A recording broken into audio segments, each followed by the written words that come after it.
and Yashodhara ji to kindly come on the dais, please. Yeah.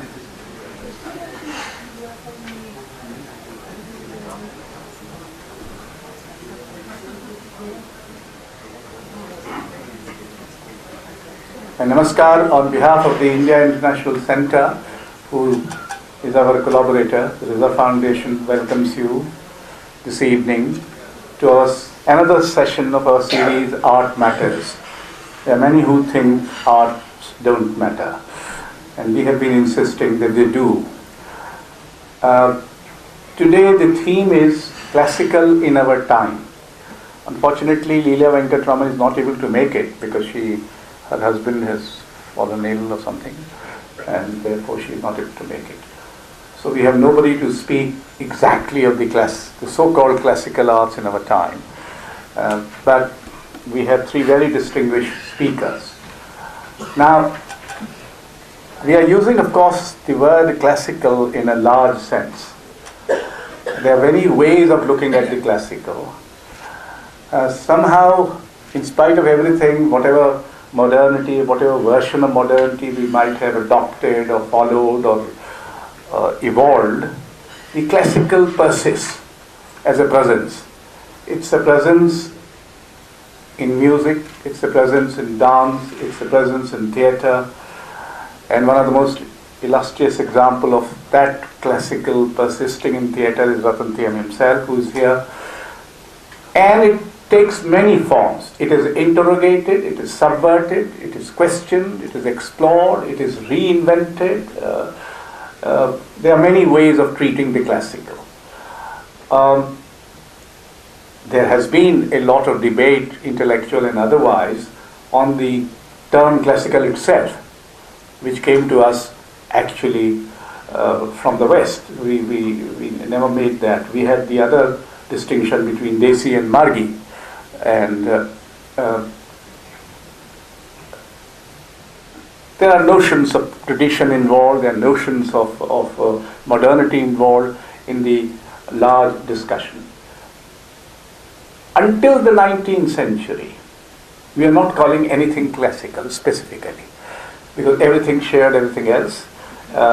Theatre, music, dance, visual arts, literature shared a symbology, shared a set of values, shared to a large extent aesthetics, etc. It's only after the intervention of the so-called modern that a dichotomy started taking place and emerging. So the dance and music became classical, and theatre and visual arts and literature became modern and contemporary. Now there are serious questions involved here, whether this is a legitimate or a justifiable dichotomy or whatever it is. But this has become, so when you say classical, you remember classical music or classical dance. But the idea of the classical is much more expensive and much more persistent than merely in the arts which are known to be classical. There are people who use elements of tradition, of the classical tradition, and reinvent them or re-explore them. I mean, Raza Sahib is here, whose foundation organizes these. He himself is a classical example of this reinvention. And there are many others. In fact, we had also invited A. Ramchandran, who has painted classical themes, so that it would be another way of looking at classical. So we hope that please put off these what are they called? Mobiles. Chalbola has been invented the other day, a word in Hindi for that. Somebody suggested they should be called Chalbola. तो इसको बंद कर दीजिए, बीच बीच में chink उठता है, तो उससे थोड़ा रसभंग होता है.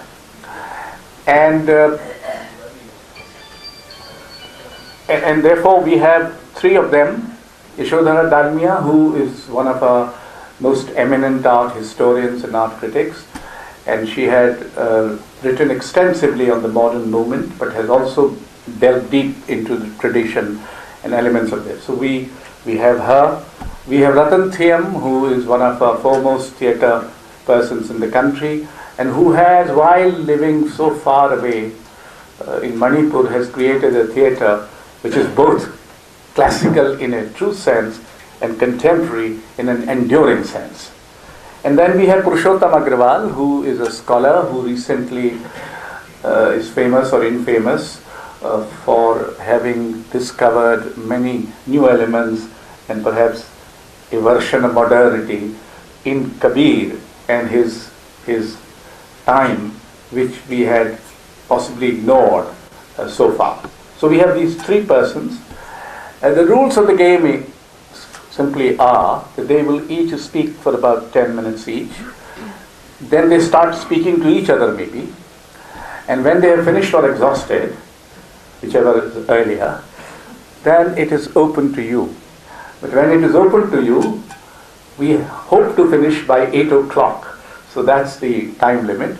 You are free to make short comments, you are free to ask questions. And we will start with Yashodhara Dalmia. So there you are. Sir, flowers. Okay.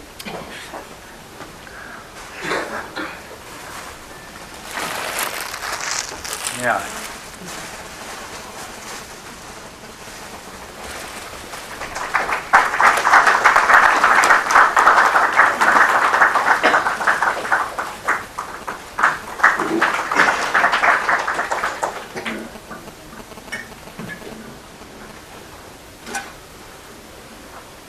Thank you, Ashokji, and thank you also Raza Saab and the Raza Foundation for bringing about these very interesting debates, which I think are necessary in today's time when we don't have so much of art writing and art criticism otherwise in media.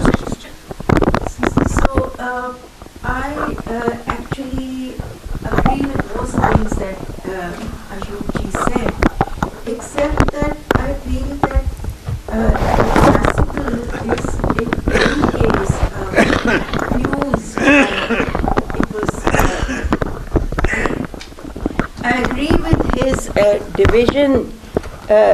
With this division and classification which came about with the 19th century. And more particularly in India from colonial times. But where, I feel that the classical in any case is something which existed and has existed even now throughout with modernity and with contemporaneity. Let me quote something to you, which a beautiful sentence from Baudelaire, which actually expresses exactly how I feel about it. I came across it not in Baudelaire but in Amit Chowdhury's new book, Caricature, and he quotes at the beginning of the book these beautiful lines. By modernity, I mean the ephemeral, the figurative, the contingent, the half of art whose other half is the eternal and the immutable. So this is Baudelaire in The Painter of Modern Life. And I feel that up to modernity, the classical was always fused. It was not a question of reinventing it, but say a modern artist like Raza Saab, his work always had both sides, has both sides. In fact, right now he told me that he's just made a wonderful small work called the Panch Tattva Bindu, which brings in elements of the five dhatus into his very modern work. And it was always there. It emerged in Raza Saab's work, in paintings, in masterly works like Ma, or in Hussain Saab's works, where say the spider and the lamp has classical forms from temples, merging with the miniature forms. In any case, I think most artists have been very inspired by the miniatures, right from Amrita Shergill down to Nilima Sheikh. We've had, and also younger artists like Anju Dodia, we've had artists whose works have shown elements of the miniature form, but also reinvented it or brought in all the multiple streams of contemporary expression, and altogether it makes for very complex, very multiple, very layered kind of works. I have a slight problem in a puritanical form of classicism. I think actually it's a misinterpretation of classicism, where, say demonstrators demonstrate outside an exhibition of nudes, and they object to a painting, say, of Ravi Varma's, which has, Gopi Vastraharan made by Ravi Varma, because there are nudes here. Now, if we are to go by this, then all the temples, all the statues in these temples, all the murtis should be banned. We shouldn't be worshipping them because they're nude. They're all nude. And what do we say for an exhibition which is going on right now in Vienna, which is of the male, it's entirely of male nudes, and the opening had everyone coming, it had everyone coming stark naked. So, I mean, these are relative terms, and I certainly I don't think this is classical. This is distorting classicism, and one would certainly not go along with this. The other kind of classicism, to me, there is a slight worry and concern that whereas with modernity and even post-modernity, classical always formed one part of it, and it provided, it emerged, it was part of, from, if one part had to do with the present, with the present, with the changing of time, the other part was, had to do with non-changing time, with some kind of infinitude. But now we come to globalization, and with globalization, it emerges, but to me, there is a slight disjunction, and that disjunction, I think, is posing certain dilemmas. However, I don't want to completely take up all my time with that. I'm hoping it will come up later in our discussion. Meanwhile, I just wanted to, I draw a lot of inspiration from literature, more than just art writing, because then that becomes very narrow. You're just going on reading what other art writers are saying, and actually it's sometimes unreadable. But literature opens it out, and it was very interesting for me to read what Amit Chowdhury had to say about a certain kind of post-modernity which came about, and then what happens next. So I'll read out that portion to you.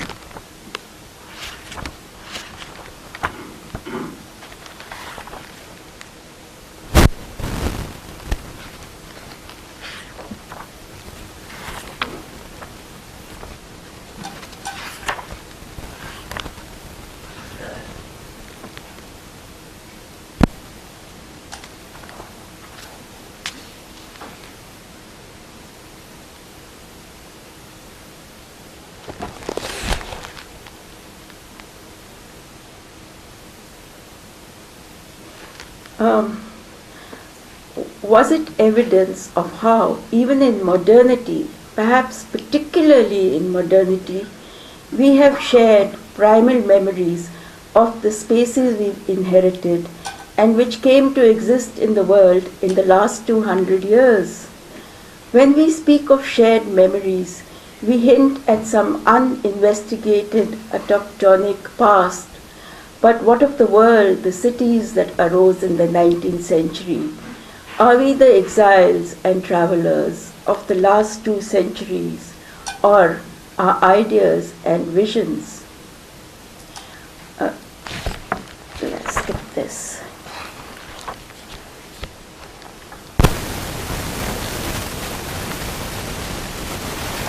Then he talks of a very good photographer called Raghubir Singh, whom I also knew before he died prematurely.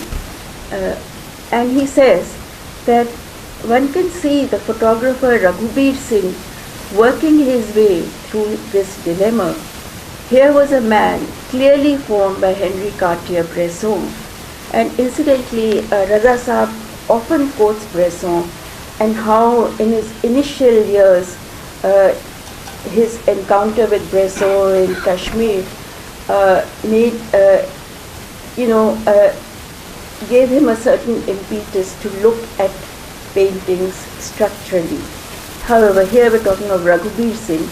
Here was a man clearly formed by Cartier-Bresson and Satyajit Ray, by the pursuit of the image in which the random and the everyday in a lucky moment come together. This quiet pursuit marks his famous photographs of Calcutta in the book The Home and the Street. Yet most of these pictures look strangely dated. It's as if Singh can't quite access Cartier-Bresson's aesthetic and Calcutta's. All the details are there, but something impedes him. Cartier-Bresson and Calcutta by 1988 are slipping into history, and Singh must have a troubling intimation of the fact. Then 5 years before he died, Singh published in 1994, Bombay, Gateway to India. He came into his own in these photographs of rich people's villas and drawing rooms, celebrities, hand-cart pullers, balloon sellers, a glass shop front, the interiors of a jeweler's. The world had changed. Raghubir Singh changed too. He turned from Cartier-Bresson's and Satyajit Ray's provisional and natural movement on the street. Instead, as V.S. Naipaul notices, glass recurs as a motive in these photographs.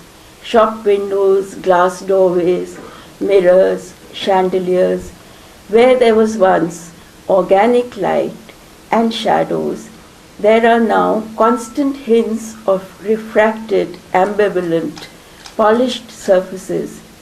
Singh doesn't become a postmodernist, but he abandons the wonder-struck poetry of derelict modernity to become a formalist chronicler of a new terrain. So this is the kind of change we are talking about, which then moves on from glass into, as we know very well with globalization, a very virtual space. And in this virtual space, you can have, as it's taking place, as it's just got over, an exhibition without objects. You can even make love in virtual space. So, what is it doing to us? And we're not abandoning classicism. It recurs in a different way. But what is happening? And are we now shifting immutably to another planet, to a virtual planet? This is both a cause of celebration and freedom, but also a cause of concern. I'll take this up later when we are having a discussion. Thank you. Problems and so has modernity, and so has post-modernity, and some of the problems are pointed out. When Italo Calvino, the great writer, talked about classics, he said, classics are books which everybody talks about but nobody reads. I mean, he was saying they are there and they're permanently there, but they are not accessed during the course. So there's one way of looking at the classical. The other, of course, is that the classical has something in it which makes it persist. Whatever may be the vicissitudes and whatever may be the struggles and tensions and what you have, the classical somehow persists, continues to permeate at least the consciousness of those people who have inherited the classical. So in a manner of speaking, remembering the classical is also reinventing it, because you can't remember the classic exactly the way it must have, formed itself whenever it got formed. But let's move on, and we have now Purushottam AGRAWAL, who's a Hindi critic, writes poetry and threatens to have finished a novel or about to do that. And he has done a book on Kabir Akat Kahani Prem Ki. पुरुषोत्तम जी। धन्यवाद वाजपेयी जी। एक तो मुझे लगता है कि आज की जो बातचीत हम लोग करते हैं, ये जरूरी नहीं है कि जैसे मैं हिंदुस्तान की अपनी आधुनिकता कहना पसंद करता हूँ, आरंभिक आधुनिकता या जो भी, ये उसका लक्षण हो, ये जरूरी नहीं है। क्लासिकल और मॉडर्न के बीच में इस तरह की तथाकथित डायकोटॉमी, एक बात मैं ये कहना चाहता हूँ कि जरूरी नहीं है, इस पर मैं फिर आऊँगा। लेकिन मैं साहित्य के संदर्भ में ये बात निश्चित रूप से कह सकता हूँ, और संभवतः अन्य कलाओं के संदर्भ में भी, कि हर कलाकार एक तरह की भावभूति आकांक्षा से प्रेरित होता है। मैं भावभूति ग्रंथि नहीं कह रहा हूँ, भावभूति कॉम्प्लेक्स नहीं कह रहा हूँ, क्योंकि ग्रंथि एक नकारात्मक शब्द है, मैं आकांक्षा कह रहा हूँ।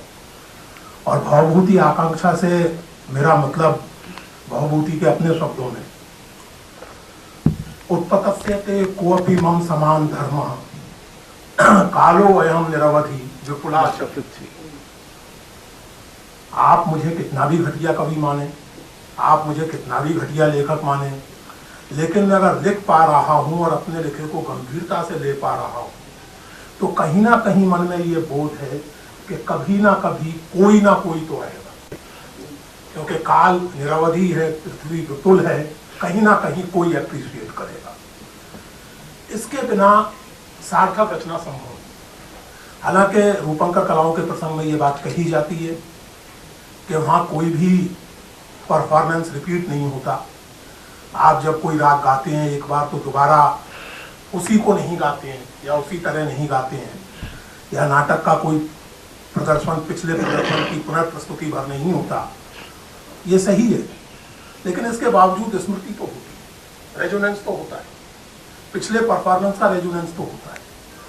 और ये रेजोनेंस जब एक सामूहिक अवचेतन का और खास करके रचनापरक अवचेतन का हिस्सा बनता है, तो वो हमारी सांस्कृतिक स्मृति होता है। और बिना सांस्कृतिक स्मृति के क्या हम किसी संस्कृति की कल्पना कर सकते हैं? क्या हम किसी रचना कर्म की कल्पना कर सकते हैं? और इसी अर्थ में मुझे लगता है कि क्लासिकल के लिए जो शब्द हिंदी में गढ़ा गया है वो कहीं ज्यादा सार्थक, कालजयी।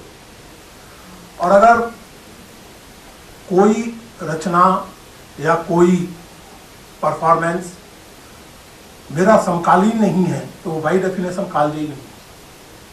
वो कालजयी है इसीलिए मेरे लिए अभी तक वो एक रचनात्मक चुनौती या रचनात्मक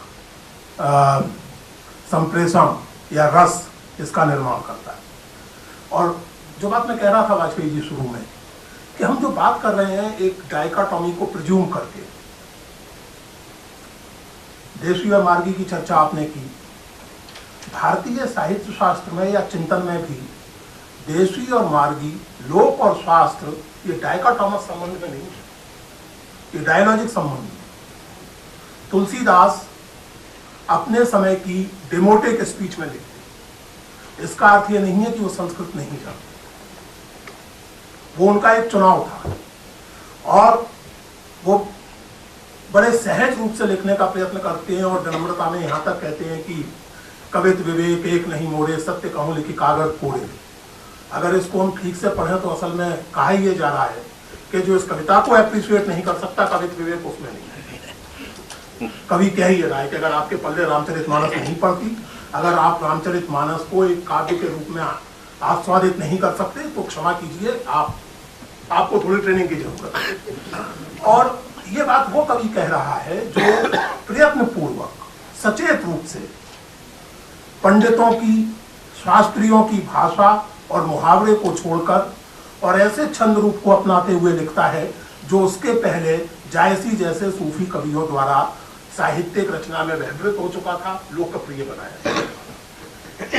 परंपरा का बोध, मुझे लगता है कि परंपरा के बोध को अलग से शब्द देने की और उसे रेखांकित करने की जरूरत उन लोगों को पड़ती है जिनके लिए परंपरा सहज है।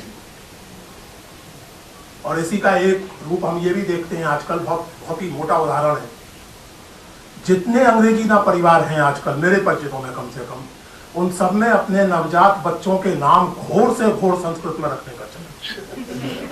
और कई बार तो ऐसे शब्दों का प्रयोग होता है, जैसे मेरे एक मित्र की बिटिया का नाम है स्विविका। मैंने उनसे निवेदन किया कि स्विविका का जो अर्थ आमतौर से मैं जानता हूँ पालकी होता है, और आप अपनी बेटी को पालकी कहना चाहेंगे तो लेकिन उसका कारण है क्योंकि आप अपनी परंपरा से जीवंत संबंध आपका टूटता जाता है। परंपरा एक ऐसी वस्तु है जो जैसे कहीं ठहर गई है, कहीं जम गई। जिन लोगों का संबंध नहीं टूटा है उनके सामने ये समस्या नहीं है। और इसीलिए एक बात जो मैं बार बार महसूस करता हूं, हिंदी के संदर्भ में मैं ये कह सकता हूं, अन्य भाषाओं का मुझे उतना बोध नहीं है। हिंदी साहित्य में बड़े से बड़े कवि की पंक्तियां हिंदी साहित्य में एमए करने वालों के अलावा किसी को याद हो, इसकी संभावना, या साहित्य को बहुत ध्यान से पढ़ने वाला व्यक्ति कोई हो, उसे याद हो तो हो। लेकिन कबीर हो, सूरदास हो, तुलसीदास हो, मीराबाई हो, तुकाराम हो, नरसिंह मेहता हो, निरक्षर से निरक्षर व्यक्ति उनकी पंक्तियां न केवल याद रखता है बल्कि अपने जीवन अनुभवों को उन पंक्तियों के जरिए ढालता है। उसका ठेठ समकालीन अनुभव तुलसीदास या नरसिंह मेहता की पंक्ति के जरिए दीप्त होता है। इसलिए मैंने कहा कि ये जो क्लासिकल वर्सेस मॉडर्न की डिबेट है, ये संभवतः एक ऐसी डिबेट है जो हमने अन्य बहुत सारी डिबेट्स की तरह जैसी की तैसी उधार ले ली है, बिना इस बात पर विचार किए कि ये हमारे अपने कलात्मक और सांस्कृतिक अनुभव में ठीक से बैठती भी है या नहीं, हमारे कलात्मक और सांस्कृतिक अनुभव की वास्तविक समस्याओं को प्रकट करती भी है। मार्गी और देशी की बात अभी वाजपेयी जी ने की।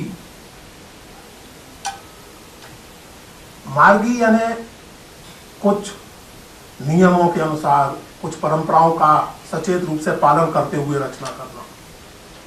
लेकिन जो थोड़ी बहुत जानकारी मुझे भारतीय साहित्य शास्त्र की है या व्यवहार की है, उस पालन करने का अर्थ कहीं भी लोक का नकार नहीं। संस्कृत में नाटक लिखने का अर्थ यह नहीं है कि आप लोक का नकार करते हुए संस्कृत में नाटक लिखें, या लोक में रचना करने का अर्थ यह नहीं है कि तथाकथित संस्कृत परंपरा की अवहेलना करते हुए ही आप उस रचना को कर सकते। ऐसा कुछ नहीं। कबीर जो इस बात के लिए जाने जाते हैं कि संस्कृत है कूपजल, लेकिन वो भी अंततः संवाद कर, वो लगातार प्रोवोक कर रहे, बहस कर रहे, और बहस करना, प्रोवोक करना कहीं ना कहीं उसके अस्तित्व को स्वीकार करना है, उसके अस्तित्व को गंभीरता से लेना है जिससे बहस की जाए। कबीर उस पूरी की पूरी परंपरा की, चाहे वो विचार की परंपरा हो, चाहे वो रचना की परंपरा हो, उसकी उपेक्षा नहीं करते। एक और जो बात मुझे लगता है कि हम अपनी बातचीत में ध्यान में रखें, किसी रचना को कालजयी या क्लासिक कैसे माना जाता है? क्या हर रचना में वो बात निहित होती है, या उसको पढ़ने के ढंग और किसी समय की मांगों के मुताबिक कोई रचना एकाएक विस्मृति से स्मृति में आ जाती है और इस अर्थ में क्लासिक हो उठती है, या नए सिरे से कोई अर्थ ग्रहण कर लेती है? क्योंकि जब हम कालजयी कहते हैं, मैं फिर से कहूं कि ये शब्द मुझे क्लासिक से कहीं ज्यादा मानीखेज और कहीं ज्यादा एवोकेटिव लगता है। जब हम कालजयी कहते हैं तो ये भी हम ध्यान रखें कि भारतीय सोच की परंपरा में काल का अर्थ केवल टाइम नहीं होता, काल का अर्थ सभी समय का अंत भी होता है। और यहाँ फिर भर्तृहरि की बात मुझे याद आती है कि कालो न यातः वयमेव यातः, समय कहीं नहीं जाता, काल कहीं नहीं जाता, हम ही चले जाते। और इस आकांक्षा के कारण के जाते हुए समय में हम किसी न किसी रूप में बचे रह जाते। इस आकांक्षा के कारण हम उस भवभूति आकांक्षा को पालते हैं कि कभी ना कभी कोई ना कोई उत्पन्न होगा जो मेरी रचना को सराहेगा। और इस तरह अगर देखें तो बात केवल ये नहीं है कि आप क्लासिक का मतलब निश्चित नियमों के अनुसार की गई रचना के रूप में लें, बल्कि उसका अर्थ यह भी है कि रचना के अपने बनाव के बाहर भी कुछ चीजें होती हैं, कुछ सोशियो हिस्टोरिकल प्रोसेसेस होती हैं जो किसी रचना को संभवतः है सर्वथा अनपेक्षित रूप से किसी समय में क्लासिक का दर्जा दे सकती है, क्योंकि वो कहीं ना कहीं आपकी सांस्कृतिक स्मृति में तो मौजूद है। और सांस्कृतिक स्मृति अगर नहीं है तो रचना संभव नहीं। और लगे हाथ ये कहने में कोई हर्ज नहीं है कि बहुत सारे समकालीन हिंदी साहित्य को पढ़ करके, मैं फिर से कहूँ कि मैं हिंदी साहित्य के अलावा और किसी भाषा के साहित्य पर टिप्पणी करने का अधिकारी अपने आप को नहीं मानता, लेकिन बहुत सारे समकालीन साहित्य को पढ़ करके ऐसा लगता है कि जैसे ये टोटली डिवाइड ऑफ मेमोरी, जैसे एक अद्भुत प्रकार की स्मृतिहीनता से रचा जा रहा है। उसको पढ़ के लगता है कि जैसे आपके शब्द, उन शब्दों का व्यवहार, विभिन्न प्रकार के काव्य रूपों या सृजनात्मक चुनौतियों से निपटने की जो एक परंपरा, एक जीवंत परंपरा, उसके बोध के बिना ही जैसे रचना की है। मुझे नहीं पता कि संगीत में और थिएटर में, चित्रकला में क्या स्थिति है, लेकिन क्लासिक की अगर आप अब से पहले के रचनाकारों के प्रति इस तरह की अवहेलना रख सकते हैं, तो मुझे लगता है कि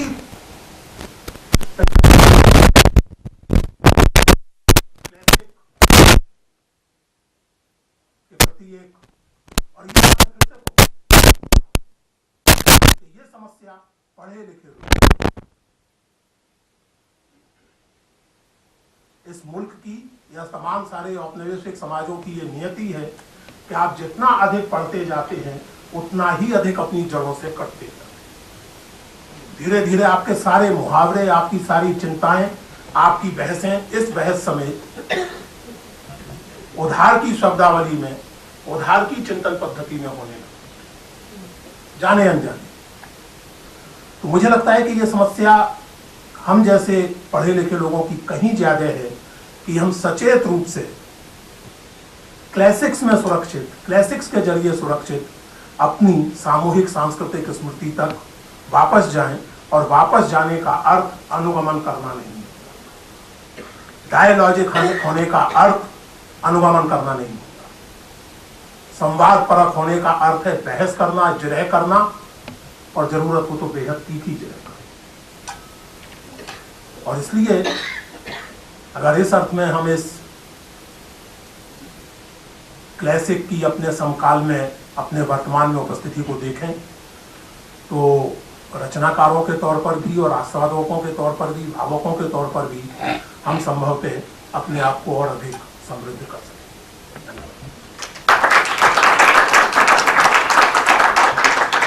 पुरुषोत्तम जी ने एक और पक्ष, और ये भी कि क्लासिक और मॉडर्न के बीच जो द्वैत है वो अनिवार्य नहीं है और हमने उसे मान लिया है। तो अब चलते हैं रतन थियम की ओर, वो देखें हमको कहाँ ले जाते हैं।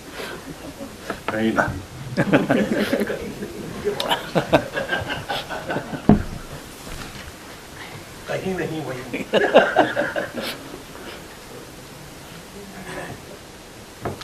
नमस्कार।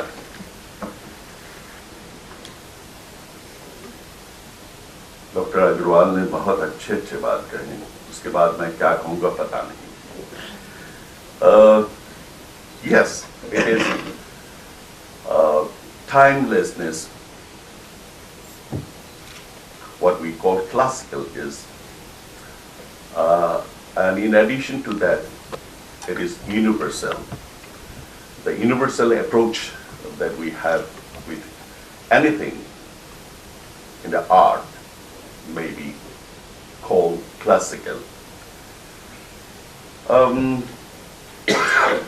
It is timeless because the things, the traditions particularly, which has been inherited from many years back, maybe 3,000, 2,500 years back. For example, the Indian classical plays, the Greek plays, and even the new plays. I think that all these things exist only because of its characteristic quality and features that it has.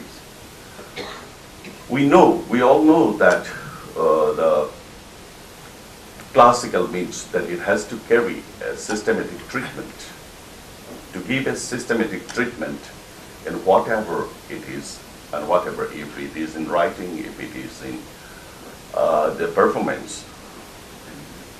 But this timeless thing came to us, I think, because of a kind of volcanic eruption. Say, suppose an aesthetics in a performance is carried out only when the perfection in the system comes beautifully enacted and comes true. When the perfection comes, naturally the volcanic eruption of aesthetics is there, otherwise not. And that is the way to think about, classicism. And the other thing is this, that it is not a dead kind of thing. As you have already pointed out, it is not that, it is not a museum piece. The tradition is always there. It may be thousands of years old, and it is coming to us, but it is timelessness. And we are speaking about this in a time where we don't have time. It is coming down, and it is like, the tradition is like a waterfall. The waterfall comes down, and it is a stream now. The stream again flows down, and hits and bangs to the rocks of socio-economical, cultural, religious factors. It bangs to that, but it never stops there, and that is why it is always contemporary.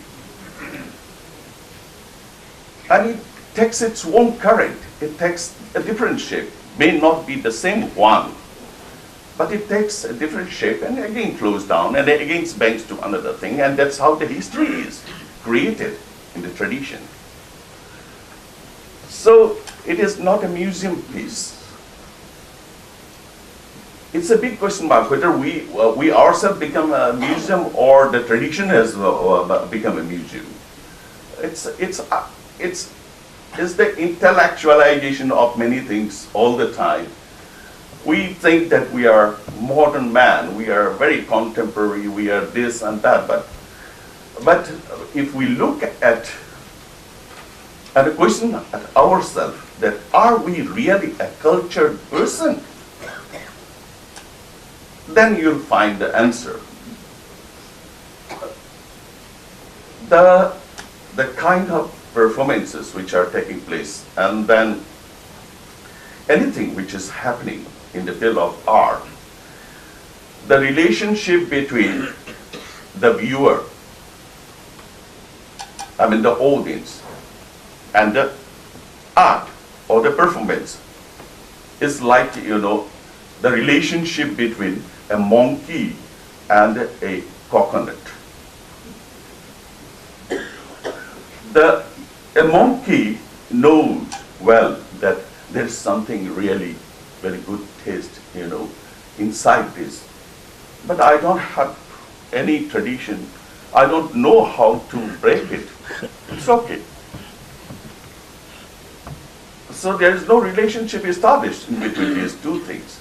And that is where we always think that, classical, okay, this and that. Because again, we are living in the age of globalization and in the age of technology,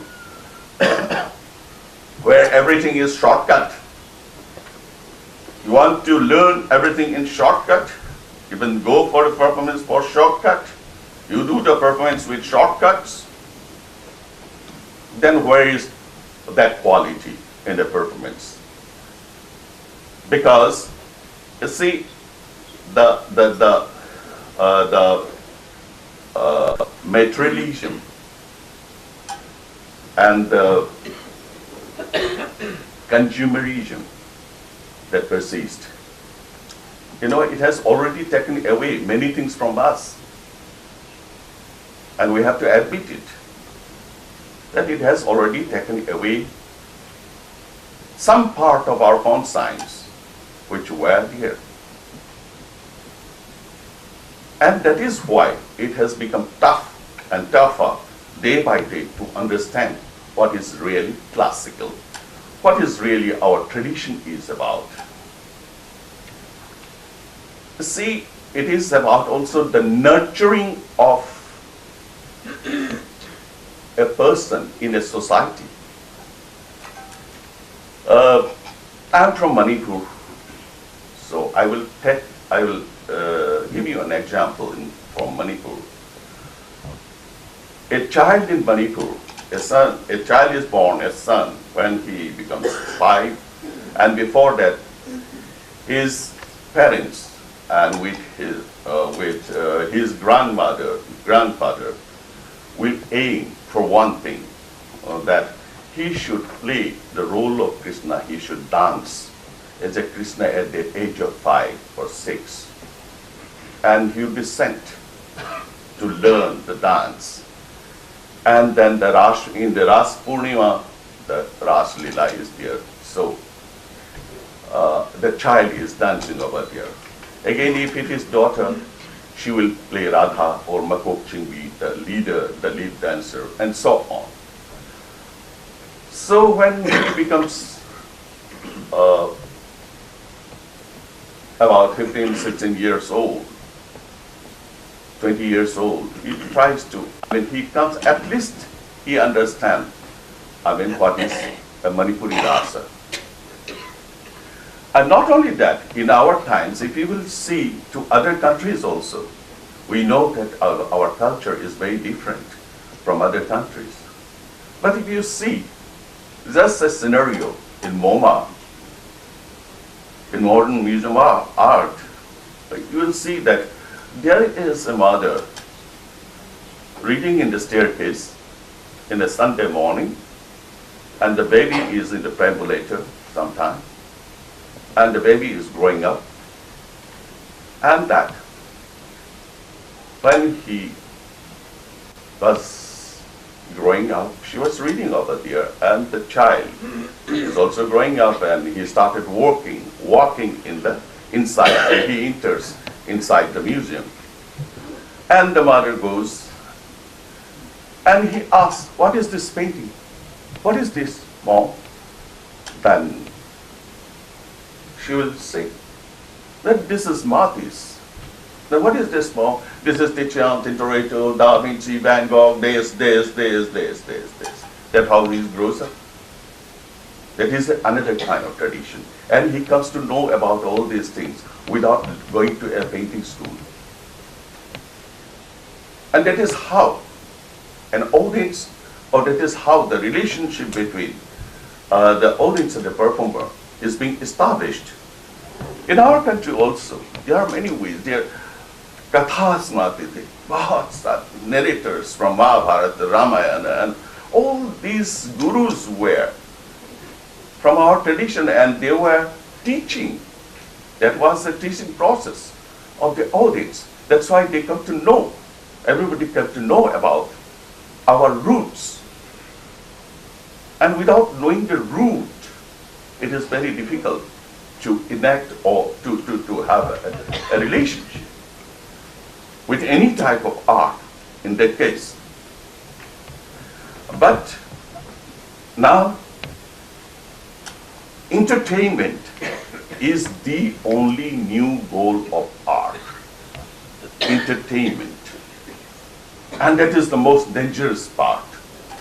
That when it becomes only entertainment, and which is a kind of, comfortable sensation, that means that I am in comfort. Whatever I think, I'm enjoying this.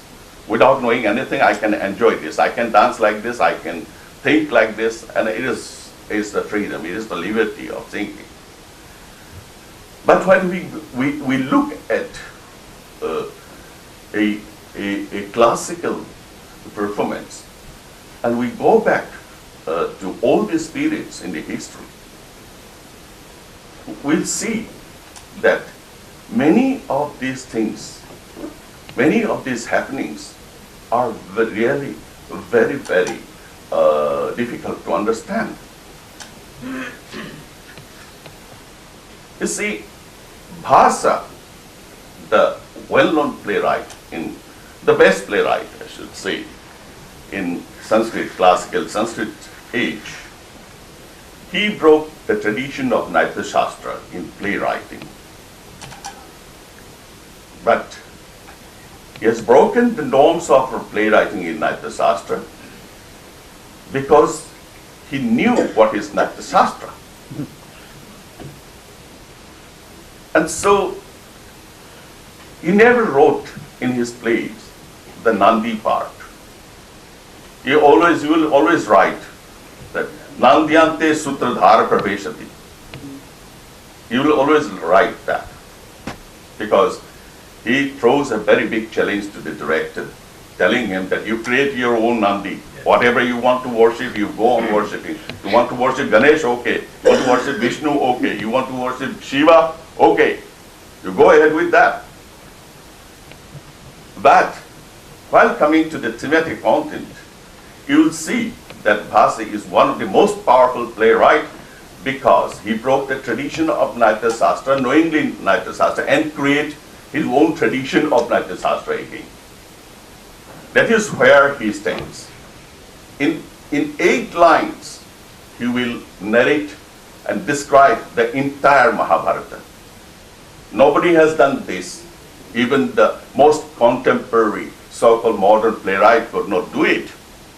But Bhasa has done it thousands years back. Just 8 lines and talking about this much of that epic Mahabharata, where Bhishma and Drona becomes 2 banks of the river, and Duryodhana, the main character of the play. The characterization in the play is such that even now in contemporary plays, when we see the kind of characterization that he has portrayed in Duryodhana is really very rare.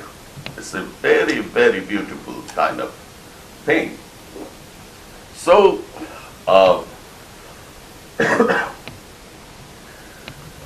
Bhasa has broken the tradition, knowingly the tradition, and created a kind of tradition, breaking Natya Shastra, until and unless he has broken Anata Shastra, his plays would not have been like this. And that's why it may be interpreted. This interpretation and reinterpreting in various levels is dear in any classical writer or any classical performance. Until and unless one can do that, things becomes rotten. The play which is written on 25th February 2013 will be rotten after 1 month. And that is the difference between a classical thing and a normal thing. And this has really been a very, very long journey. I am a little bit getting difficult in because of many things. Many things disturbs me, like the breach of communication, which happens to be the critics' work, the duty of the critics, is not happening because the media is not interested. So nurturing the audience is a failure in our society. The newspaper pages are full of bikinis. I showed too many bikinis today. So the whole item says so and so is going to appear in a film in a new two-piece bikini. That's a huge feature. So it's But and bikinis are good. Then where is bhakti? It has gone. You see, the performance, the performer also needs quite a lot of discipline. And the viewer, the spectator also needs quite a lot of discipline. It's a reciprocal kind of thing. And one has carried the discipline forward and the other person is not receiving. That means that is a great failure. And that is what exactly is happening with us. You see, in a Ras Leela performance, the tradition is that in the Ras Leela, at the end, there is an arti. So in the arti, the whole audience gets up and just stand there. And those characters like Radha, Krishna, Sakhi, and everybody are also, they are also standing over there. But these people becomes bhaktas and these people becomes idols. Deity. That is the relationship. And now if you look at the things, that after 1 minute, I don't know whether even 1 minute, after 1 minute after entering to the auditorium, the performance starts, and then he is looking at the performance, thinking about his car parking, thinking about the dog, thinking about the dinner, thinking about his program tomorrow, and it goes on and goes on and goes on. He looks at it and looks at it, and then the clapping. The clapping comes in such a way that somebody has to clap first in a performance. So before clapping, one will look to other people and start clapping because his status, it's a kind of status and clapping strategy. So these are some of the things of findings, but it's a long thing. I don't know really when I was told by Ashokji that there is a kind of discussion carrying out. I didn't know. I didn't knew about all these things. But whatever it came in my mind, I'm telling to you, it has been really a very, very difficult exercise as a performer in the last many years. Because when we try to, now it is true also to a certain extent that when I want to do a Sanskrit play, a classical play, let's suppose, one has to train not less than a year. because training the techniques of the movement, dance, music, and other things, the norms of Natya Shastra, from all the gestures and postures to a certain extent, it takes quite a lot of time, and not only time, but also economically, it is very difficult. Financially, we can't do it. But even if we do it, if we start from the Purvarang, then, another kind of narrator, the Natya Shastra and the other playwrights has already given one Sutradhara. But we need another Sutradhara now. Because I think plus one Sutradhara, because the Sutradhara has to tell about the Jarjar. This is white is this, and the blue is this, and that. And I'm doing it in my own way because Natya Shastra has already mentioned about it. So I need one Sutradhara to explain to them that this is what it is happening. This is what Pariparshik is. This is what this is. So it's a losing concern. It's not a profitable concern. So it becomes very difficult for us to do a classical play nowadays. But we know that it is really, it gives, when you do it, it really gives you feel an inch taller. And it is because you have to go through many things. So for doing Kalidasa, you have to know Marga. You have to know Marga, and you have to, for doing Kalidasa, you have to know. If you are thinking about Ritu Sanhar, Grishma Varnan, then Marga has also written Grishma Varnan in Shishupal Vad. That is how one has to go, one has to enact, one has to think about all these things. And it's a long, very painful process. And not only that, a performance also needs to go with a journey of spiritual depth. Without spiritual depth, any performance can be shattered at moments. And when we talk about particularly the classical performances, so all these things are happening, and I don't know the result, but it is good that the exercise is always carried out, and understanding to a certain level about our work, our thinking process, and the way that the classical is about, and what it will become in future. It may be a longer, very long discussion, but it is like this. Thank you very much.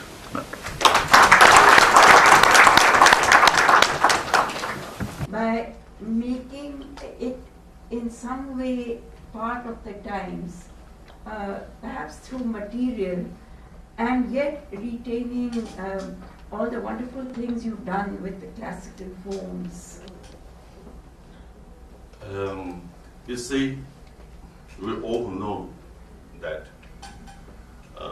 the time is changing, and it has already changed.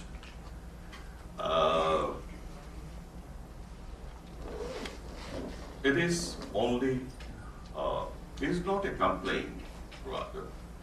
It is a kind of thing which is happening. And the happening, how long it will happen, is difficult to say. I have seen, even in the field of art, in the painting and sculpture, I've seen that in an exhibition, the best of the paintings are not sold out. And some of the paintings are already gone, which are not up to the mark. It is the kind of comfortness that I have told you, that in the way of our way of thinking, that we don't want to go deeper. We don't want to really think about anything that which should be disturbing you. But you see, when I perform, I know that what is the body and the energy, the flow of the energy in the body. The community has different body movement. Before 20 years in Delhi, the postures, gestures, behavior, attitude of common people was different. Now it is different.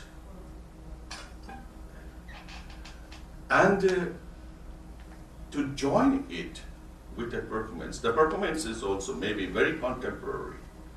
But in performance, I told you that a performance, when it has to be, or if it is really a very good performance, there are many elements gone through in making that performance. And at least some of the portions has to be, if not understood, then the performance, even if there are applause, even if there are things, coming up, write-ups, this and that, but it has nothing to do with me, because I do art for myself.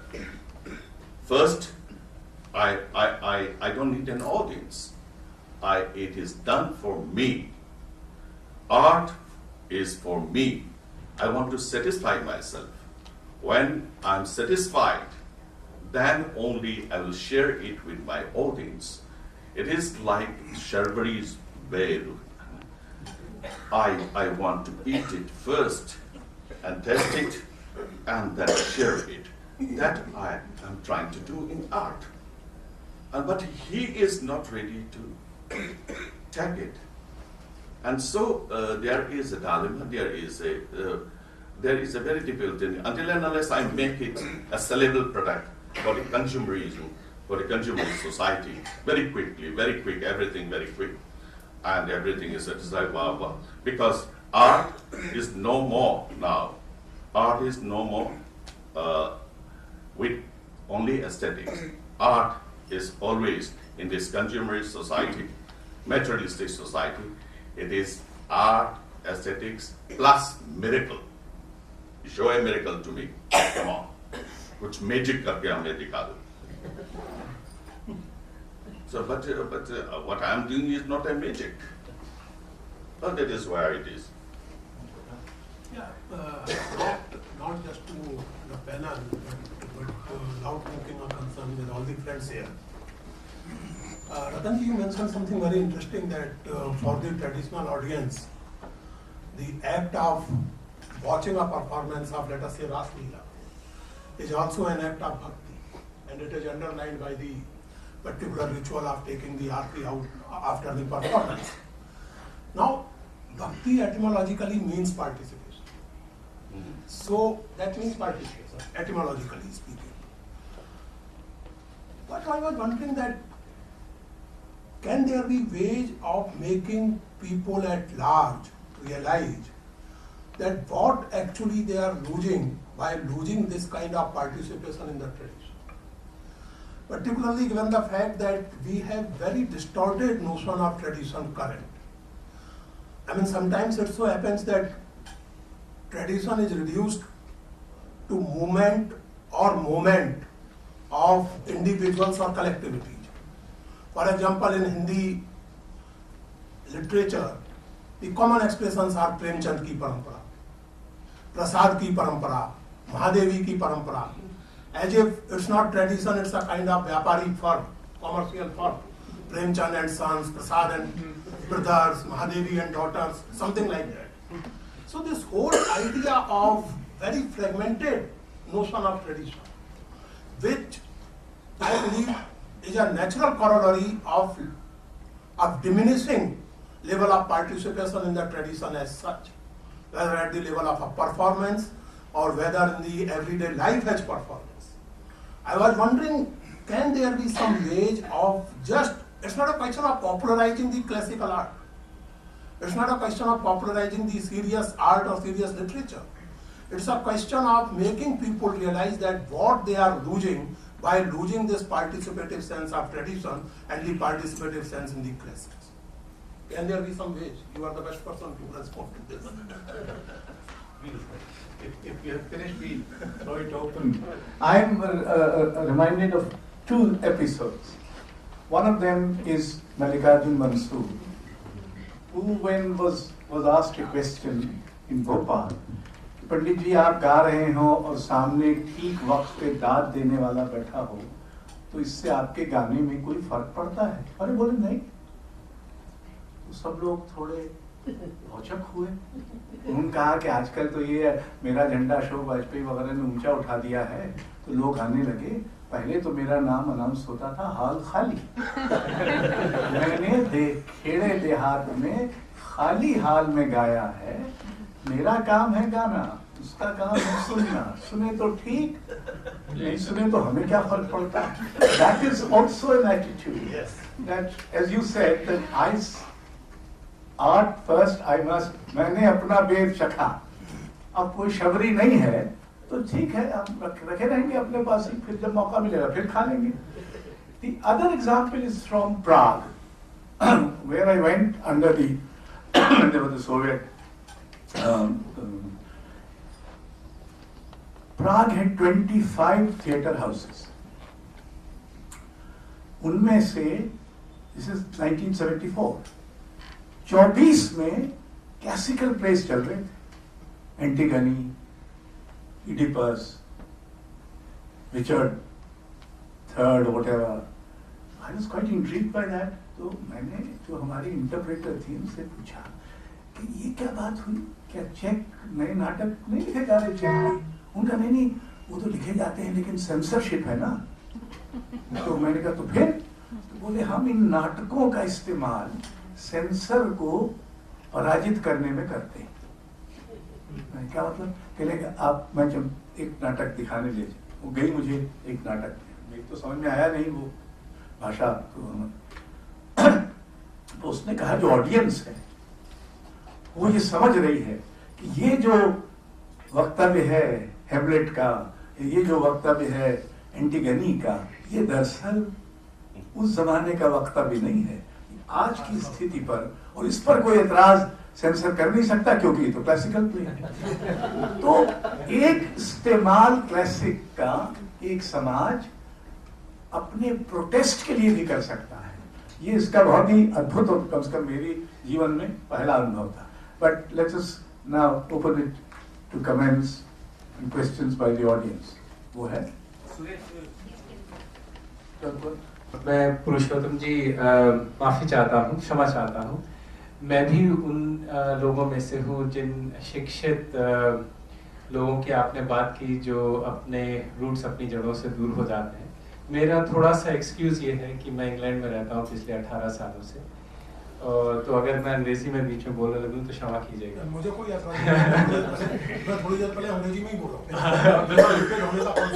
तो मेरा एक सुझाव है, और उससे पहले मैं question बता रहा हूँ। क्वेश्चन ये है कि क्लासिकल और कंटेम्प्रेरी की काफ़ी बातें हुई, आप फोक और ट्रेडिशनल को कहाँ पे डालते हैं?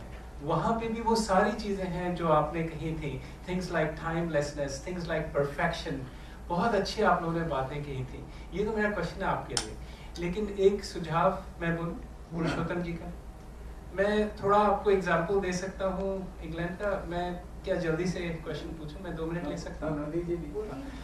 तो मेरे को थोड़ा बहुत अनुभव है इंग्लैंड में इंडियन क्लासिकल आर्ट्स को प्रमोट करने का, और वो प्रेरणा जी यहाँ पे बैठी हैं, इनकी एक शिष्य ही थी और उनका एक परफॉर्मेंस था। वो लंबी कहानी है कि कैसे मैं इन्वॉल्व हो गया। मैं पेशे से डॉक्टर हूँ, मैं आर्टिस्ट नहीं हूँ, क्षमा चाहता हूँ। और उसमें दौरान मेरी सोच शुरू हुई, क्योंकि एक दिल्ली से प्रेरणा जी की ट्रेन स्टूडेंट पहली बार अपना परफॉर्मेंस मैनचेस्टर में कर रही थी, और मेरे को एक अंग्रेजी ऑडियंस को कन्वे करना था पहले कि हिंदुस्तान क्या है, हिंदुस्तान की आर्ट फॉर्म्स क्या है, क्या फोक आर्ट्स क्या है, क्लासिकल आर्ट्स क्या है, फिर क्लासिकल आर्ट फॉर्म्स के नाट्य शास्त्र का जिक्र करके फिर मुझे ये बताना था कि कथक क्या है। और ये मेरे को अंग्रेजी में कहना था, और उन लोगों को जिन्होंने कथक का कभी नाम नहीं सुना है। तो उसमें काफ़ी एक्सरसाइज हुई और काफ़ी लोग वहाँ पे चीज़ें करते हैं इंग्लैंड में। वहाँ पे क्लासिकल इंडियन स्कूल्स बहुत तरह के हैं, भारतीय विद्या भवन है लंदन में, और वहाँ पे जो तरीका है प्रमोट करने का, क्योंकि अभी भी हिंदुस्तान में तो चल जाता है, शायद बच्चों को डांट डपट के सिखाया जाता है अभी भी शायद, लेकिन वहाँ बिल्कुल भी नहीं चलता है। तो आपको अपने कल्चर को अगर प्रमोट करना है तो वो उसको एक तरीके से करना पड़ता है। और जैसा आपने कई चीज़ों का जिक्र किया था, डिजिटल एज का जिक्र किया था, और आपने बिकनीज और न्यूड्स का भी जिक्र किया था अलग अलग लोगों ने, तो वो मैं नहीं समझता हूँ, दो I do think that it will be very popular. I mean, if you had a nude sammelan on art matters, a lot of press and media would be there. It would invite a lot of attention, but it would be same as contemporary, short-lived and really of not much use. But what is of use is to use the digital media, which is very good today. I mean, अगर आप कबीर जी की भी जो बातें हैं, अगर बच्चे लोग डिजिटली उसको शेयर कर सकें, वो फेसबुक पे भी है, तो वो एक मीडियम है which we shouldn't dismiss. I think we should make use of all those mediums for the classical arts. And there should be a clear understanding that this is not because कि हम हिंदुस्तानी हैं, हमारा culture great है, daddy ने कहा. It should be why is it great, not because I'm your dad or I'm the boss and I say so. So there are a few suggestions, and I would be very, very happy to take this up in a longer, but I'm conscious there are a lot of people here.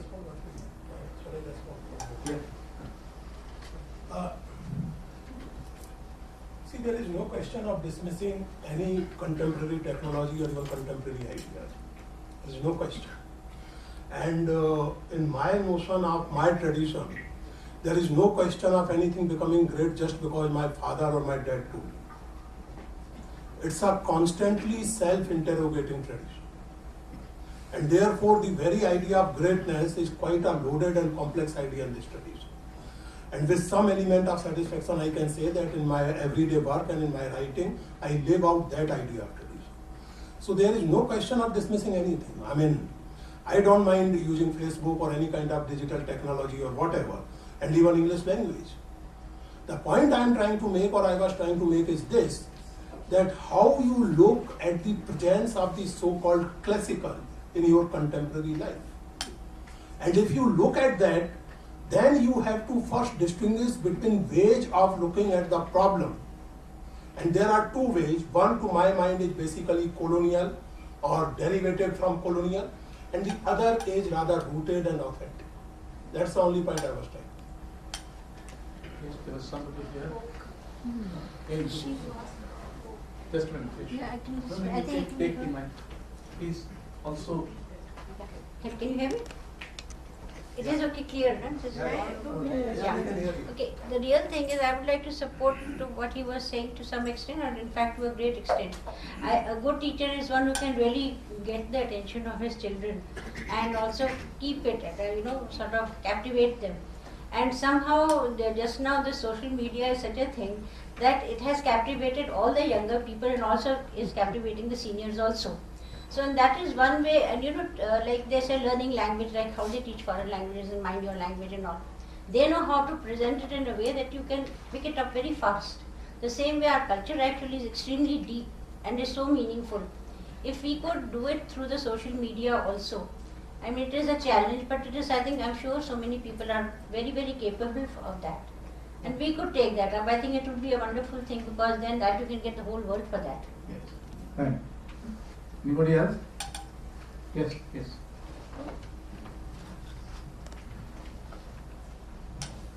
The impression that I got was that perhaps contemporary or modern is in some kind of opposition with the classical. If this notion or if my understanding is right, only then I can proceed. And therefore, when we are talking about modernity and the classical, is it possible that in the modern itself there should be some elements of classical itself? And if it is so, then how do we know that it is classical? So what are those elements? Is it in terms of form, Is it in terms of aesthetics, or is it in terms of value or the spirit? So would somebody like to explain that? Because, for example, Beckett is classical, although it subverts lots of traditions of the classical, and yet in spirit, in essence, it is classical. Waiting for Godot, for example.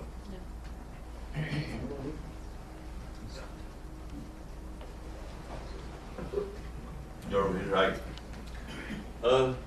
There's no objection of doing, but it is very difficult to have a solution,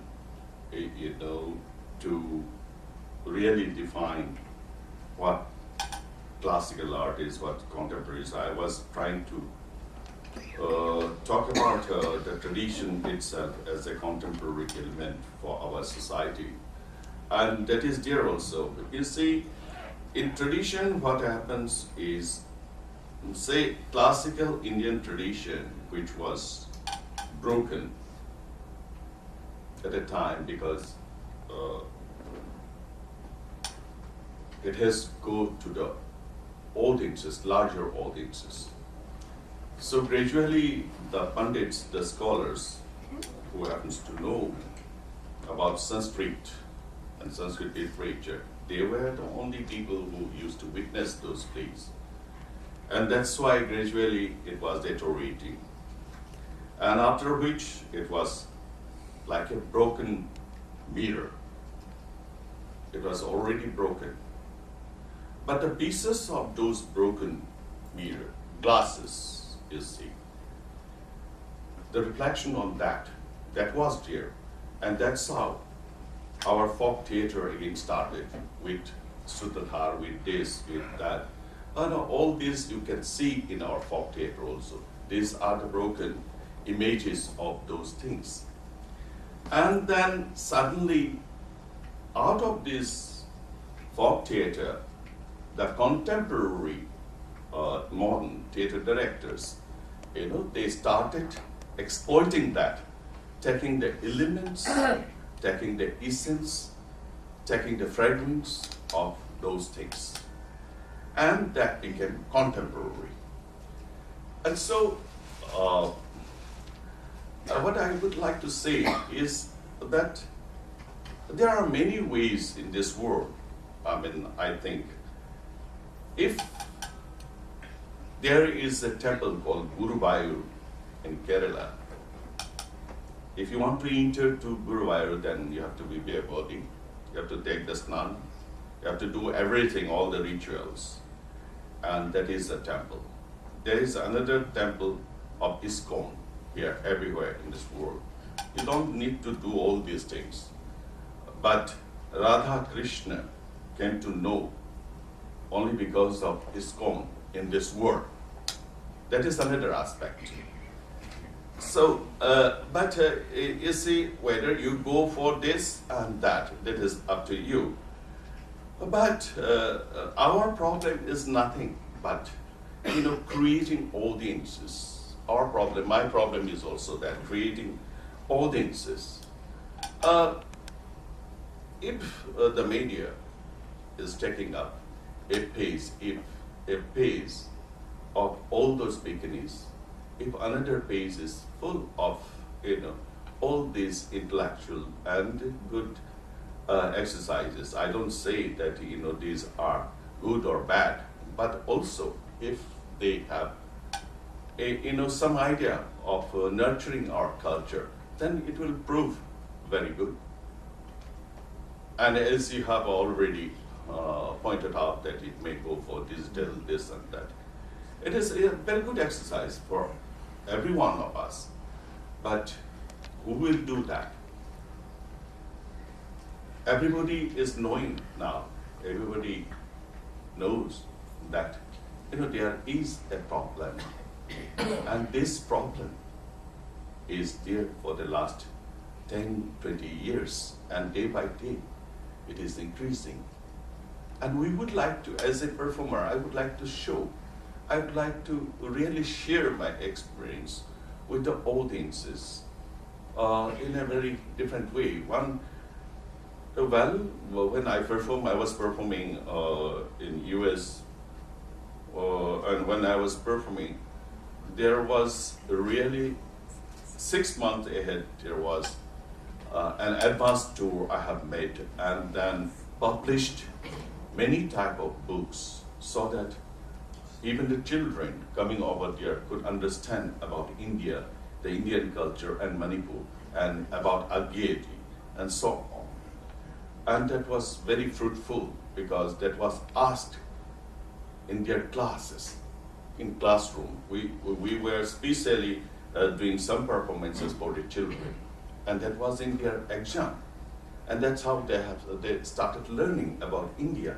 They never knew what India is, but they come to know about India. They come to know about Manipur, a very small place. But these are some of the things, they could do it, but it is not happening here. All these performances, and there is also, I think we should try all the time from now onwards to share this beautiful experience with the audience first, introducing ourselves to the first, and introducing a classical form or classical art is not a very easy thing. But how to do it, there may be some way to find out.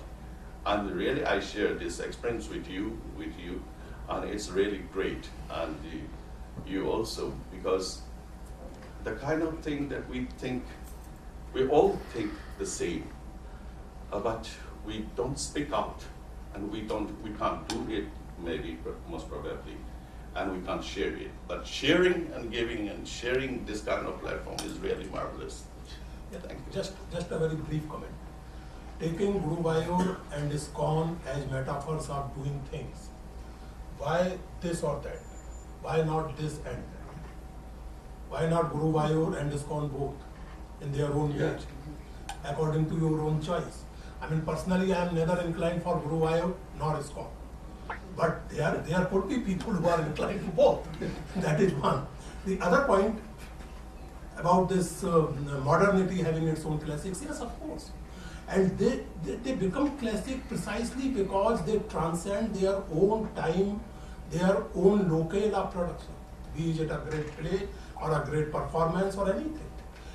This universality of human concerns and inherent human values, inherent human search, it produces classic in the sense of work of art. Kamlesh ji आप कुछ कहना चाह रहे हैं? हाँ, मैं आपकी देर से सोच रहा था कुछ करने के लिए। एक तो मेरी यह आपत्ति थी, श्रीमती डालमिया ने हमारे प्राचीन मूर्तियों को, स्थापत्य में जो मूर्तियां हैं उनकी, जहाँ इस तरह का उसकी रचने में कोई भाव नहीं था, वो नम्र बनाई जा रही है, किसी और उद्देश्य से, किसी और भाव से और किसी और संकल्प से बनाई जा रही थी, उनको उन चीजों के समकक्ष ला दिया तुलना करने के लिए, जहाँ संकल्प, भाव, सब कुछ इस बात का था कि उन्हें नग्न बनाना था, नग्न देह का चित्रण करना। मैं नहीं कह रहा हूँ कि वो कोई दूषित कार्य कर रहे थे, लेकिन यह तुलना कुछ दृष्टि दोष।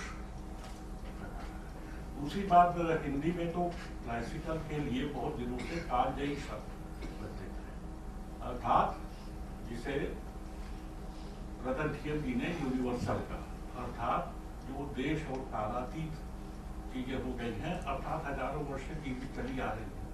तो यह एंजाइटी तो हर रचयिता के मन में होती है कि जो वो रच रहा है वो देश कालातीत होगा नहीं, वो 10 साल सर्वाइव करेगा, 1 साल सर्वाइव करेगा, या 1000 साल भी सर्वाइव कर सकता। अगर यह चिंता नहीं है तो फिर जो हम मनुष्य की नश्वरता के विरुद्ध शब्दों के जरिए या नाद के जरिए या मंच पर प्रदर्शन के जरिए जो संघर्ष कर रहे हैं, वह असफल हो जाता है शुरू में ही अपने संकल्प। ऐसा लगता है कि दुर्योधन के बारे में जो हमारी धारणा है वो बदल गई है, और भास ने खुद उसमें नाम दिया है सुयोधन। और नाट्य शास्त्र का जो है वो उन्होंने नाट्य शास्त्र के फिर भी उस नियम को तोड़ा है। नान्यन्ते ततः प्रविशति सूत्रधारा। कालिदास भी ये हिम्मत नहीं कर पाए, शायद ये जो भी मैं कारण बता रही, पर मतलब पहले वाद्य वृंद होगा फिर सूत्रधार आएगा। और कालिदास ने नांदी को एक स्तुति या देवताओं की स्तुति के रूप में प्रस्तुत किया। तो मुझे ये मॉडर्न उसमें भी ये ज्यादा ठीक लगता है कि पहले थोड़ा सा म्यूजिक होना चाहिए। कुतुब वगैरह का सब इतना हमारे नाट्य शास्त्र में सब जगह है, तो पहले थोड़ा सा म्यूजिक हो और फिर सूत्रधार आकर के अपनी बात कहे, उसमें भी वो देवताओं की स्तुति कर सकता है। तो मुझे भी भास जो है बहुत बड़े नाटककार, और कितने वैरायटी, किसी भी मतलब कथानक का एक बन गया है कि इतिवृत्त पर आधारित हो, पर भास ने तो सारे विषयों को लिए। अभिमारक अगर देखिए आप, स्वप्नवास, तो मुझे लगता है कि भास ने जो किया है, और मुझे लगता है कि संस्कृत में करुण रस प्रधान अगर एक नाटक माना जाए तो उरुभंगम को। हाँ, शक्ति ma'am.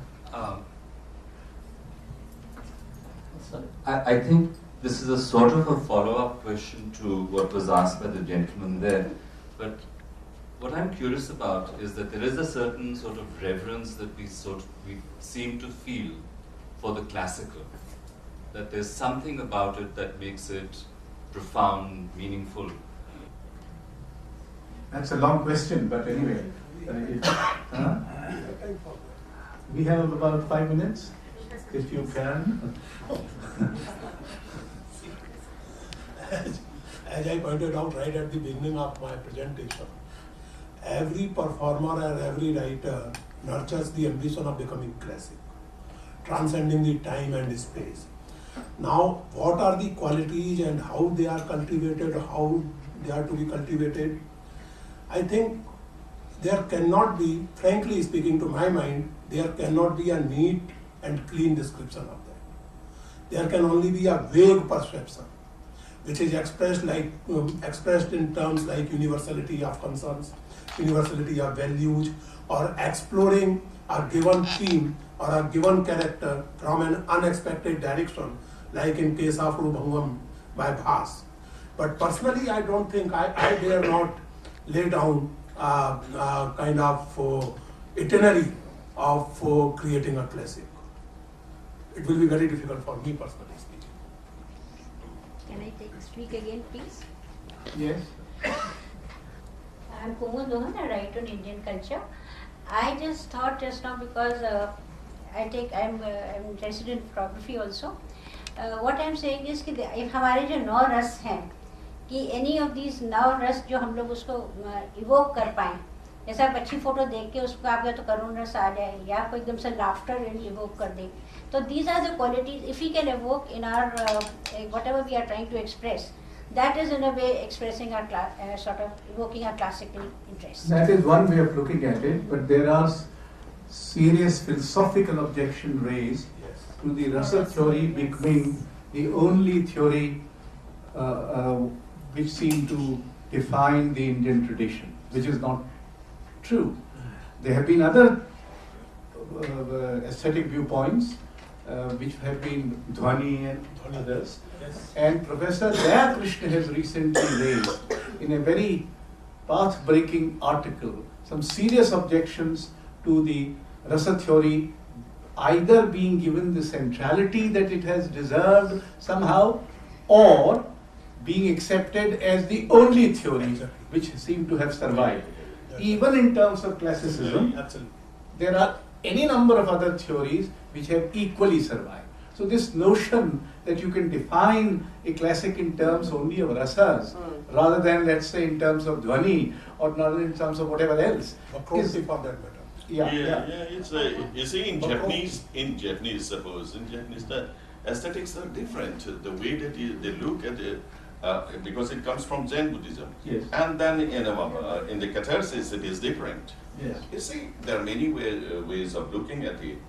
But the only thing is that classical means something which is really with a very in-depth quality of aesthetic, higher degree of aesthetic, highest degree of aesthetics, should be involved. That's what we think. And that's what in writing maybe, and also following to a certain extent the tradition and the systematic treatment that has to be followed, whether it is from Natya Sastra, whether it is from cadential, or whether it is from poetics, so in various ways. But this timelessness, कालजयी, ये important factors है. इसको अभी एकदम से define करना बहुत मुश्किल है हमारे लिए. नहीं तो उस पर एक कुतर्क ये किया जा सकता है कि कालजयी तो जिसको 2000 बरस मिल गए, यानी वो 2000 बरस पहले लिखा गया था, ये शुद्ध जैविक संयोग है ना. मतलब मान लीजिए कालजयी होने का आशय है संस्कृति में सुरक्षित रहना, संस्कृति में एक जीवंत उपस्थिति की तरह सुरक्षित रहना. भास के समय में हजारों नहीं तो दर्जनों नाटककार तो लिख ही रहे होंगे. तुलसीदास के समय में सैकड़ों कवि लिख ही रहे होंगे. पद्माकर के समय में 2500 कवि लिख ही रहे होंगे. सवाल ये है कि एक जीवंत इंटरएक्टिव सांस्कृतिक स्मृति की परंपरा में सुरक्षित है. महत्वपूर्ण है. मैं ये भी कह रहा था कि ये कुतर्क को छोड़ दें कि एक गुण शायद कालजयी कृति का ये भी है कि उसकी बहुत सारी व्याख्याएं, सर्जनात्मक संस्करण संभव है. रामायण और महाभारत क्लासिक इसीलिए नहीं है कि वो अपने आप में वाल्मीकि और व्यास द्वारा लिखे गए हैं, पर उनसे सैकड़ों महान कृतियां भी लिखी गई हैं जो आधार सामग्री तो इसलिए वो एक है कि क्या उससे ये classic is one which provokes other kinds of writings or paintings or whatever generates. And that would be one test which can be applied, whether this has happened in a particular case or not. But ladies and gentlemen, हम ये बहस बहुत अच्छी है और लंबी चल सकती है, और आपके पास जिज्ञासाएं भी बहुत होंगी, हमारे पास उत्तर भी बहुत हैं, तर्क भी आपके बहुत अच्छे हैं, हमारे पास कुतर्क भी हैं. तो बहरहाल अब किसी भी इसका अंत होना चाहिए. समय नहीं है तो अब समय नहीं है.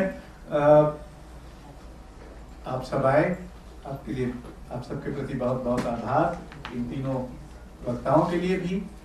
हमारा अगला कार्यक्रम आर्ट मैटर्स में 15 मार्च को है, यहीं पर होगा, जिसमें हम आर्ट्स एंड ऑडियंस पर पैनल डिस्कशन करेंगे. आज जो कुछ सवाल उठे हैं वो दूसरे ढंग से उसमें भी उठेंगे. दूसरी बात यह है कि हमने, जैसा आप जानते हैं, रजा फाउंडेशन ने एक स्मारक व्याख्यानों की भी श्रृंखला स्थापित की है, और दया कृष्ण स्मृति व्याख्यान 7 मार्च को इंडिया हैबिटेट सेंटर के गुलमोहर हॉल में अनन्या वाजपेयी देंगी, और वो अंबेडकर और भारतीय सभ्यता का संकट इस विषय पर बोलेंगे. आप उसमें भी आमंत्रित हैं. वो 7 मार्च को, ये 15 मार्च को. बाकी और तारीखों को आपको जो करना है सो करिए, लेकिन 7 मार्च को शाम को और 15 मार्च को शाम को हमारे साथ इस बहस मुबास से विचार विनोद में बिताइए. शुक्रिया.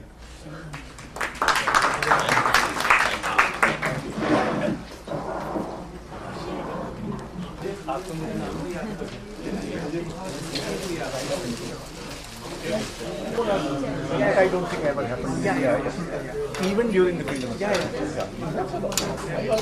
Otherwise, I want to know about Connect.